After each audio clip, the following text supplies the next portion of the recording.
diagnosa nomenklatur kebidanan. Nah, jadi kalau itu muncul dalam daftar diagnosa nomenklatur kebidanan, maka masuk dalam langkah pertama interpretasi data, yaitu diagnosa kebidanan. Yang kedua, kebutuhan. Yang kedua masalah dulu.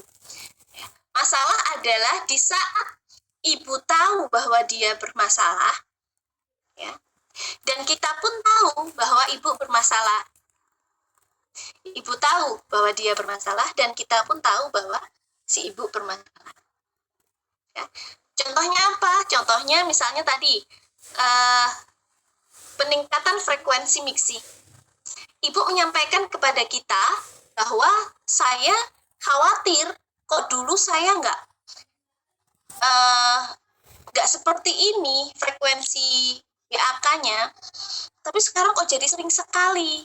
Nah, ibu menyampaikan kepada kita, berarti ibu tahu bahwa saya ini khawatir itu kan sebuah masalah, cemas itu kan sebuah masalah, bahwa saya ini cemas, ibu tahu kalau dia cemas gitu. Dan dari informasi ibu, kita juga tahu bahwa ibu ini sedang mengalami cemas gitu. Nah, ini namanya masalah. Ya. Kalau kebutuhan itu ibu tidak tahu bahwa dia bermasalah, tapi kita tahu bahwa ibu bermasalah. Contoh payudara, ya, putingnya ternyata datar atau masuk tenggelam gitu, masuk ke dalam, sehingga kita tahu bahwa ini kalau tidak dilakukan perawatan payudara yang benar, ya, maka besok saat bayi lahir pasti akan muncul permasalahan di laktasi, di proses menyusuinya. Kita tahu ada masalah pada ibu, tapi ibu tidak tahu bahwa dia ini sedang ada masalah di payudaranya, di putingnya gitu. Nah, ini berarti kebutuhan. Ya, kebutuhan ibu untuk kita beri informasi tentang perawatan payudara, kita ajari tentang perawatan payudara, kita observe ibu benar bisa, dan kita rutin cek bahwa ibu melakukan perawatan payudara, sehingga dari hari per hari, dari pemeriksaan satu ke pemeriksaan selanjutnya itu akan kita lihat perbedaan kondisi payudara ibu. Oh, dari dulunya yang memang sangat tenggelam sekarang sudah mulai terlihat, atau dulunya kotor sekali sekarang ternyata sudah mulai bersih areola maupun papilanya, putingnya. Nah, seperti itu. Ya, itu jadi interpretasi data. Sedangkan dalam SWOT, ya, jadi tadi kan SWOT itu sebenarnya sama dengan 7 langkah Fahmi. Dalam SWOT, subjektif, S-nya itu subjektif, O-nya itu objektif, A. Nah, A ini adalah interpretasi data itu, yaitu assessment. Ya, assessment. Intinya adalah menentukan diagnosa masalah kebutuhan. Menetapkan normalitas kehamilan. Apakah ibu sehat? Apakah benar tidak ada riwayat obstetrikus yang buruk? Ya? Apakah TFU sesuai dengan usia kehamilan? Oke, TFU kembali ini kita lihat ya nanti. Tinggi fundus uteri. Tugas baca, tinggi fundus uteri. Yang keempat ya berarti. TFU, tinggi fundus uteri. Pelajari tentang TFU. Nah, untuk TFU ini ada dua. Yang pertama, kita menentukan tinggi fundus uteri. Yang kedua dari palpasi. Yang kedua, kita menentukan tinggi fundus uteri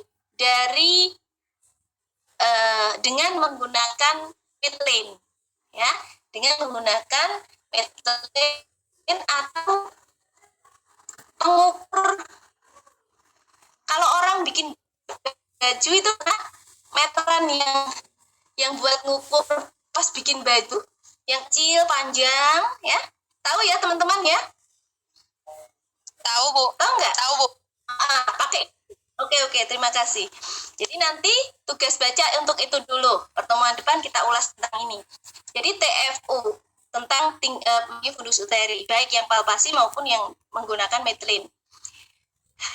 Kemudian menetapkan apakah kehamilan ibu ini ada permasalahan khusus atau tidak. Normal, betul-betul sehat, normal, seperti wajarnya, seperti teori gitu ya. Atau ada permasalahan pada kehamilan ibu. Misalnya ibu hamil tapi dengan asma, atau ibu hamil dengan penyakit jantung, atau ibu hamil dengan hipertensi, atau ibu sekarang ini hamil dengan riwayat keguguran berulang, ya, atau ibu sekarang ini hamil tetapi suami mengalami HIV/AIDS. Nah, ini perlu juga dicek ibunya bagaimana gitu. Ya, karena kalau suami HIV/AIDS, ibu berhubungan dengan suami, maka yang jadi pertanyaan, apakah ibunya ini juga positif HIV/AIDS atau tidak? Kalau ibunya positif juga HIV/AIDS, anaknya. Jadi permasalahan HIV/AIDS tidak berhenti pada ayah yang HIV/AIDS. Nanti akan panjang sampai dengan janin yang dikandung ibu. Jadi menetapkan kehamilan dengan masalah khusus ini penting. Bisa kita ketahui dari mana? Kita ketahui hasil pengkajian yang memang kita lakukan dengan baik, lengkap, detail. Kalau kita tidak detail, maka kita bisa jadi tidak menemukan masalah ini. Padahal janin ada gitu. Mungkin saja ibu ngalami, tapi karena kita itu tidak mengkaji dengan baik, maka kita tidak sampai pada kesimpulan bahwa ibu ini ternyata hamil dengan HIV/AIDS. Apa yang terjadi? Kira-kira membahayakan diri sendiri enggak? Membahayakan kita sebagai bidan enggak? Hah? Ibu sebenarnya HIV/AIDS, tapi kita tidak tahu bahwa ibunya ini HIV/AIDS. Karena kecerobohan kita saat pengkajian. Hal seperti ini membahayakan bidan sendiri tidak kira-kira teman-teman? Membahayakan. Benar. Saat kita melakukan pertolongan persalinan ya utamanya. Gitu. Jadi memang perlu kita ketahui.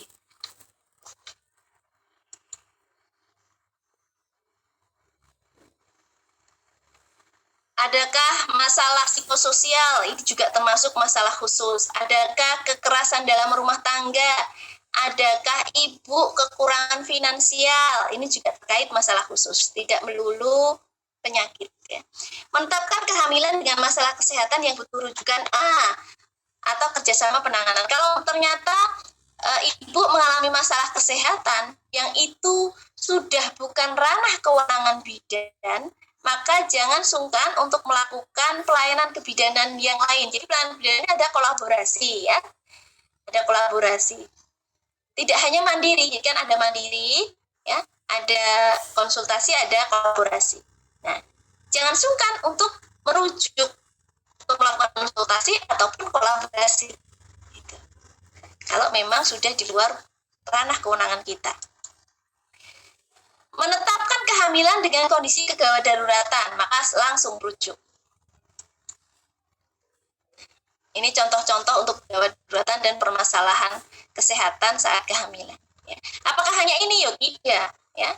Banyak yang lain. Ya. Sekali lagi coba nanti dilihat pada nomenklatur kebidanan. Oke, sudah mau habis waktunya. Saya agak cepat. Ini intervensi, ya. Perencanaan asuhan. Ya. Nah, nanti yang dilaksanakan adalah apa yang direncanakan ini. Kita melakukan perencanaan ini dari mana? Dari interpretasi data dasar, dari diagnosa kebutuhan masalah yang sudah kita tentukan. Ya. Apakah ibu perlu kebutuhan tes, apakah ibu perlu kebutuhan belajar atau KIE? Apakah perlu menetapkan untuk pengobatan kiranya ada kegawat daruratan atau penyakit kesehatan khusus? Apakah perlu konsultasi atau bukan ke fasilitas pelayanan kesehatan yang lebih tinggi?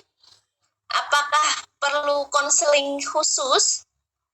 Adakah perlu anticipatory guidance atau konseling khusus untuk ibu? Ya, misalnya kondisi psikisnya tidak baik, coba kita melakukan anticipatory guidance. Kalau memang ternyata sudah cukup parah, kita merasa bahwa sudah tidak memiliki kapasitas kemampuan untuk bisa membenahi, maka jangan sungkan untuk konsultasi atau rujukan.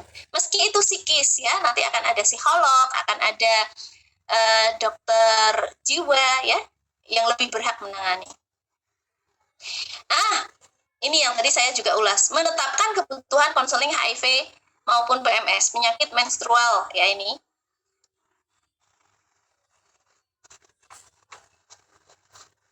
Penyakit menular seksual atau HIV. Ini penting. Kita tahu dia ini butuh ini dari mana? Sekali lagi dari pengkajian.